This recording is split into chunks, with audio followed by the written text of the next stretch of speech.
ప్రచారం జరుగుతుంది. అది నిజమా కాదా అన్నది కూడా ఏఐ వీడియోలు కూడా బయటికి తీసేసి వస్తుతూ ఉన్నారు. అక్కడ పూర్తిగా విచారణ అనేది చేపట్టిన తర్వాత మా అధినేత పవన్ కళ్యాణ్ గారు ఎప్పుడు కూడా మహిళల పట్ల దురుసుగా వ్యవహరించేటువంటి వ్యక్తి ఎప్పుడు కూడా శ్రమించరు. గతంలో కూడా చూసాము కొన్ని విషయాలు. రాజంరెడ్డి నాగేంద్ర గారు కూడా ఆల్రెడీ పార్టీ పెట్టినప్పటి నుంచి ఆయన మెగా ఫ్యామిలీ అభిమానిగానే కాదు, ఒక మంచి వ్యక్తిత్వ వ్యక్తి, ఒక ఎప్పుడు కూడా అంత దురుసుగా వ్యవహరించేటువంటి వ్యక్తి కూడా కాదు. ఇలాంటి ఒక కోర్టు పరిధిలో ఉన్నటువంటి ఒక కేసు నడుస్తూ ఉన్నప్పుడు వెళ్ళి ఒక పార్టీకి సంబంధించినటువంటి కార్యక్రమంలో మహిళలు కూడా ఇలాంటి న్యూసెన్స్ క్రియేట్ చేయడం అనేది కరెక్ట్ కాదు. జగన్మోహన్ రెడ్డి గారు నేను మాట్లాడుతూ ఉన్నాను సార్, గతాన్ని మర్చిపోయారేమో, గతం గదహ అంటారు కదా. ఇక్కడే గోరంపూడి చంద్రశేఖర్ రెడ్డి అనే వ్యక్తిని ఆ మహిళా నేతలు అంటే శాంతియుతంగా ధర్నా చేపడితే మా మహిళా నేతలటువంటి డాక్టర్ మానస అనేటువంటి అమ్మాయిని సీనియర్ కొట్టేది జగన్మోహన్ రెడ్డి గారి బ్యాచ్ సీనియర్ కొట్టినటువంటి పరిస్థితి. గుళ్ళో దాక్కున్నటువంటి మమ్మల్ని బయటికి మండ బూతులు తిట్టి బయటికి రాకొచ్చి ఆ రోజు మమ్మల్ని చంపినంత పని చేస్తున్నటువంటి పరిస్థితి. మహిళల పట్ల, మహిళా నేతల పట్ల, మహిళల మీద వ్యవహరించేటువంటి దూకుడు వ్యవహారాల పట్ల జగన్మోహన్ రెడ్డి గారు మాట్లాడడం నిజంగా గతంలో కాకినాడలో అక్కడ ద్వారంపూడి చంద్రశేఖర్ రెడ్డి గారు ఆ అటాక్ చేయించిన తర్వాత దాని మీద ఆరోపణలు వచ్చినాయి. చాలా మంది బేషరతుగా బీజేపీతో పొత్తు పెట్టుకుంది అప్పుడే అనుకుంటు కదా పవన్ కళ్యాణ్ గారు.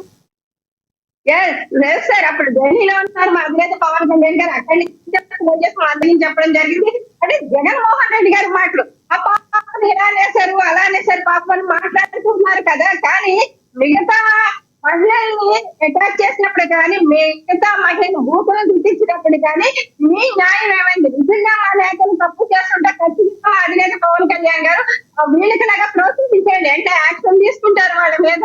విచారణ జరుగుతుంది, దాని యొక్క కమిటీ వేసి నివేదిక అందుతామని చెప్పారు. కానీ జగన్మోహన్ రెడ్డి గారు అలా చెప్పలే. టీడీపీ ఆఫీస్ మీద దాడి చేయించినప్పుడు కూడా ఆ రోజు మా వాడికి బీపీలు వచ్చినాయి, మా వాడికి షుగర్లు వచ్చినాయి, అందుకనే అటాక్ చేశారు అని మాట్లాడడం జరిగింది. జగన్మోహన్ రెడ్డి గారిగా రెచ్చగొట్టే వ్యాఖ్యానాలు ఎప్పుడు మా అధినేత పవన్ కళ్యాణ్ గారు చెయ్యరు. ఇంకా రోజా గారి విషయంలో జైలుకి వెళ్ళబోతున్నటువంటి వ్యక్తి బయటకు వచ్చి మాట్లాడుతుందండి. బీపీ పెరిగి ఏమైనా మాట్లాడుతుంది. ఆడుదామాంధ్ర కార్యక్రమంలో దాని ఫండ్స్ 40 కోట్ల రూపాయలు ఎలా స్కాన్ చేస్తున్నారు ఒక్కొక్కటిగా బయటకు వెళ్ళిపోతుంది. రోజా లాంటి అసభ్యకరమైనటువంటి జీవితాన్ని గడిపినటువంటి వ్యక్తి, జీవితాన్ని ప్రపంచానికి చూపించినటువంటి వ్యక్తి ఈ రోజు సంస్కారం గురించి మాట్లాడుతుంటే నిజంగా గ్రామాల్లో ఉన్నటువంటి మహిళలు, అనాగరికంగా ఉన్నటువంటి కొంతమంది సాంప్రదాయాలు కూడా తెలియకుండా కొంతమంది ఉంటారు. అలాంటి మహిళలు కూడా పక్కున నవ్వుతున్నటువంటి పరిస్థితి. సొంత చెల్లికి తల్లికి కూడా న్యాయం చేయడం జగన్మోహన్ రెడ్డి సీఎం గారే తీసుకొచ్చారు సార్ అంశాన్ని. ఎందుకంటే ఆమె భర్త రమేష్ గారు మీరు మాట్లాడండి, అడ్డు మాట్లాడుకోండి. మీరు పాయింట్ ఉంటే నోట్ చేసుకోండి. మాట్లాడింది ప్రజలకు అర్థం కావాలి. మీరు మాట్లాడినప్పుడు నేను మాట్లాడినా, నేను డిస్కస్ చేయలే. నేనేం మాట్లాడలేదండి, అడగండి నేను మాట్లాడిన తర్వాత విజయమ్మ గారు ఉన్నారండి. విజయమ్మ గారు ఒక ప్రశ్న రిలీజ్ చేశారు. అది ఏంటంటే వాళ్ళకి సముచితంగా పంచాలి అని ఆమె ఒక లెటర్ రిలీజ్ చేశారు. ఆమె భర్త ఆస్తి కాబట్టి ఆమెకి హక్కు ఉంటుంది కాబట్టి రిలీజ్ చేశారు. రిలీజ్ చేస్తే విజయమ్మ గారి మీద పక్కన కళ్ళ మీద దుమ్మెత్తు మోస్తారు, ఆ షర్మిలా గారి మీద పక్కన దుమ్మెత్తు మోస్తారు. వీళ్ళు మిగతా మహిళల గురించి, రాష్ట్రంలో ఉన్నటువంటి మహిళల గురించి, న్యాయం గురించి మాట్లాడుతుంటారు. జగన్మోహన్ రెడ్డి గారు సొంత చెల్లికి తల్లిపై న్యాయం చేయలేదు. బయట వాళ్ళు ఎవరు ఇక్కడ భువనేశ్వరమ్మ గారో లేకపోతే మా అన్న గారు. ఇప్పుడు కృష్ణవేణి గారు రోజా గారి విషయంలో ఆడుదాం ఆంధ్రలో ఏదో జరిగిందని మీరు అంటున్నారు. రోజా గారిని ఏమన్నా అరెస్ట్ చేస్తే మహిళా సంఘాలు కానీ మహిళలు అందరూ కానీ ఊరుకుంటారు అనుకుంటున్నారా మీరు? వాళ్ళ ఇంట్లో సొంత కూతురే బయటకు రాదండి. రోజా బయట మహిళలకు ఏం అవసరం? వైసీపీలో మహిళలకు ఏం అవసరం? రాష్ట్రంలో మహిళలకు ఏం అవసరం? రోజా గురించి రోజా ఏమైనా ఒక మంత్రి అయిన తర్వాత రాష్ట్రంలో మహిళలకి ఏం న్యాయం జరిగింది, లేకపోతే మహిళలు ఏ విధంగా ఒక ఎంపవర్మెంట్ లో నిలబెట్టింది, లేకపోతే మహిళా సాధికారత మహిళలు నడిపించిందని మహిళలు రాష్ట్రంలో ఉన్నటువంటి మహిళలు కానీ వైసీపీలో ఉన్నటువంటి మహిళలు కానీ రోడ్డు ఎక్కుతారండి. ఇవాళ మీరు చూడండి అదే కూటమి ప్రభుత్వానికి విలువలు లేవు అంటున్నారు కదండి. కూటమి ప్రభుత్వానికి విలువలు లేవు. దగ్గర చేస్తున్నారు. మీరు అది చూడలేదనుకుంటారు.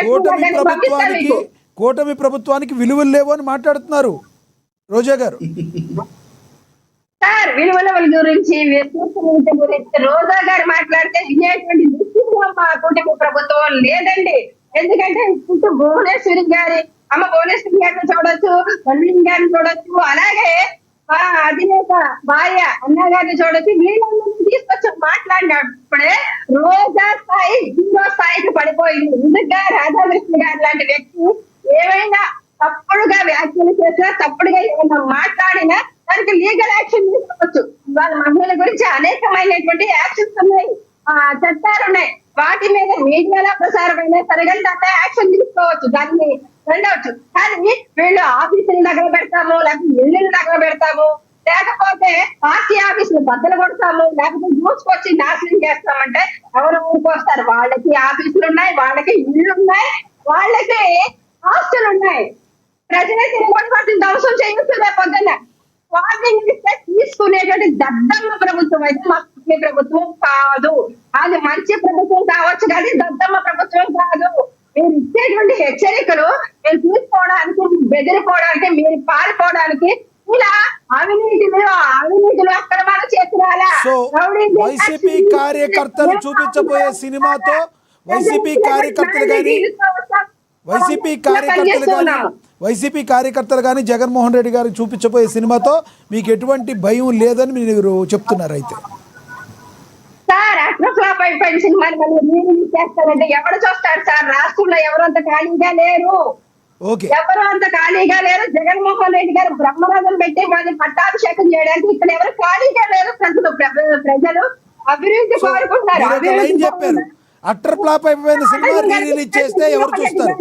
అట్టర్ ఫ్లాప్ అయిపోయిన సినిమా రీ రిలీజ్ చేస్తే ఎవరు చూస్తారు? లైన్ చెప్పారు మీరు. నేను మళ్ళీ మాట్లాడతాను కంక్లూడ్ చేద్దరు కానీ విజయశేఖర్ రెడ్డి గారు కంక్లూడ్ చేయండి సార్ ప్లీజ్. ఇప్పుడు ఆయన సినిమా ఎప్పుడు చూపించాలి సార్? ఆయనకు మంచి పరిస్థితిలో ఉండి, ఆయన ప్రజలకు అందుబాటులో ఉండి, ప్రజల చేత ప్రేమించబడితే ఆయన సినిమా చూపించగలగాలి. కనీసం ప్రతిపక్ష పాత్ర కూడా లేకుండా 11 సీట్లు వస్తే ఆయన మాట్లాడే మాటలకు అర్థం ఉండదా సార్? ప్రజలు